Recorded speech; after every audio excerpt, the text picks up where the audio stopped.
una hakika mapokezi yako huko unakoenda yatakuwa hivyo. Wewe unafurahi kwa sababu kuna magita tu hapa. Hauendi kwenye magita my friend. Unaolewa na mtu ambaye na yeye ana wasiwasi na wewe. Mtu wa kwanza mwenye wasiwasi wa mke ni bwana harusi. Tofautisha mke na girlfriend. Mke ni kitu kingine. Sema mke ni kitu kingine.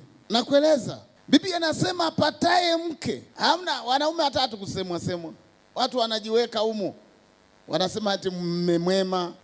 Biblia inasema ishara hizi zitafuatana na hao wamwaminio Yesu. Na mimi nakwambia katika zile ishara hakikisha unachukua 2 tu angalau. Atoe pepo kwa jina la Yesu na anene kwa lugha.